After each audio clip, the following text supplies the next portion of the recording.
அண்ணா நகர் அதிமுக தொகுதி வேட்பாளர் கோகுலேந்திரா தற்போது நம்மிடம் இருக்கார். நம்ம அவரிடம் கேட்போம். மேம், தேர்தல் பிரச்சார களம் அதிமுகவுக்கு எப்படி இருக்கு மேம்? நீங்க தான் சொல்லணும். நீங்க கூடவே வந்து பார்த்து மக்கள் என்ன, இப்ப நாங்க இது கட்சியில உள்ளவங்க, தொண்டர்கள், பொறுப்பாளர்கள் அந்தந்த பகுதியில் உள்ளவங்க வராங்க. நாங்க ஓட்டு கேட்கும் போது மக்களோட ரெஸ்பான்ஸ் இதுவரைக்கும் எப்படி இருந்ததுன்னா, தே நீட் த சேஞ்ச், ஆட்சி மாற்றம் வேணும், சூழ்நிலைகள் மாறணும், பாதுகாப்பான ஒரு தமிழகம் வேணும் அப்படிங்கறத எதிர்பார்க்கிறாங்க. களம் நல்லா இருக்கு மேம். குறிப்பாக இந்த தொகுதியில பிரதான பிரச்சனையாக என்னென்ன பிரச்சனைகள் இருக்கு மேம்? பட்டாதான். இங்க எடுத்துக்கிட்டீங்கன்னா, உள்ள போனீங்கன்னா மகேஸ்வரி நகர்ல எல்லாரும் கையெடுத்து கும்பிட்டது, இலவசம்லாம் வேணாம் எங்களுக்கு, அரசு அறிவிச்சதெல்லாம் சந்தோஷம், அண்ணன் எடப்பாடியார் அறிவிச்சதெல்லாம் சந்தோஷம். ஆனா குடியிருக்கிறது 60 வருஷம் 70 வருஷம் இப்படி எல்லாம் இருக்கும். நீங்களும் முயற்சி பண்ணீங்க, அப்படியே மாற்றங்கள் வந்தது.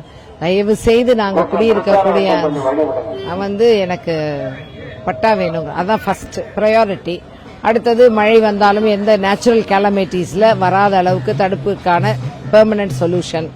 குடிக்கிற தண்ணி, அதுக்கு ஒரு சாக்கடை நீர், குடிக்கிற தண்ணி அந்த மாதிரி உள்ளது, ரோடு, விமன் சேஃப்டி இந்த மாதிரி உள்ளது, பேட்ரோலிங் நிறைய போலீஸ் பேட்ரோலிங் போடும் பொழுது, ஏன்னா விமன் சேஃப்டி தான் வி ஆர் வெரி பர்டிகுலர். இப்ப இல்ல ஒன்லி போதை கஞ்சா அப்படின்னு இருக்கு. ஸோ அதனால அதெல்லாமே தவிர்க்கக்கூடிய ஒன்று. இந்த தொகுதி மக்கள் அப்படின்னு எடுத்துக்கிட்டா இன்னும் என்னென்ன அவங்களுடைய கோரிக்கைகள் எல்லாமே பண்ணக்கூடிய. குறிப்பாக எடப்பாடி பழனிசாமி அவர்கள் சாதனை சொல்றதுக்கு எதுவுமே இல்லை என்பதற்காக தான் தனிப்பட்ட நபர்கள் மீது தொடர்ச்சியாக அவர் காரணம் சொல்லுகிறார். குறிப்பாக சண்முகம் அவர்கள் குற்றச்சாட்டு வச்சிருக்காரு, தனிநபருடைய தாக்குதல்கள் ஈடுபடுறாரு எடப்பாடி பழனிசாமி அப்படின்றாரு. இந்த இதை எப்படி பாக்குறீங்க மேம் நீங்க? தனி மனித தாக்குதல் அப்படிங்கறதே அவர் வயசு என்ன, ஒரு சுல்லா உதயநிதி பேசும்போது அவருக்கு பதில் கொடுக்க வேண்டாமா? பதில் கொடுக்க வேண்டிய நேரத்தில் ரிவீட் அடிச்சுதான் ஆகணும். பேக் அப்படிங்கறதுல பேக் ஃபைட், பேக் ஸ்ட்ராப்பிங்கிறது முக்கியம். ஆனா சாதனை நாங்க பெத்த பிள்ளைக்கு அவங்க பேர் வச்சிட்டு இருக்காங்க. என்ன பண்ணாங்க அவங்க?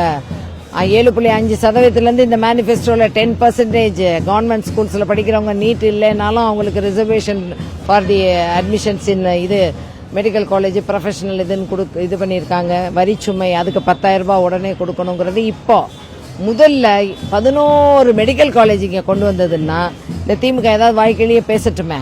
எய்ம்ஸ் கொடுத்து ஃபண்ட்ஸ் அலாட்மெண்ட் வந்தாலும் மத்திய அரசு இவங்க என்ன பண்ணாங்க? ஒரு விஷயம், மத்திய அரசை குற்றம் சொல்லியே பொழுத கடிச்சிட்டாங்க. அதுக்கு ஒரு அரசியல் பண்ணாங்க. மத்திய அரசோடு மாநில அரசின் நலனுக்காக நல்ல சுமூகமான உறவு வைக்க வேண்டும்.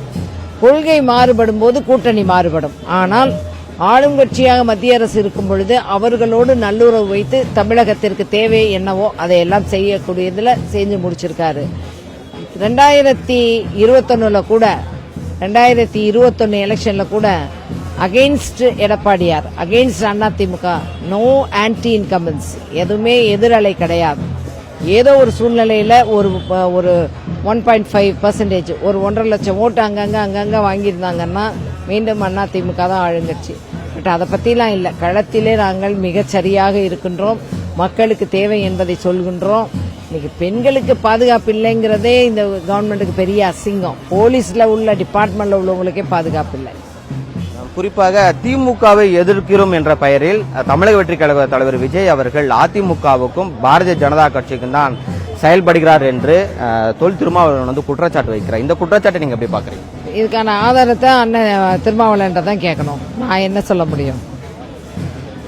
மேம், குறிப்பாக இந்த 2026 சட்டமன்ற தேர்தல் 4 முனை போட்டியாக இருக்கிறது. விஜயருடைய வருகைக்கு பிறகு 4 முனை போட்டியாக இருக்கிறது. அதிமுக ஒருவேளை வீழ்ச்சிக்கான காரணமா இருக்கும், எழுச்சிக்கான காரணமா ஏதாவது இருக்குமாம்மா?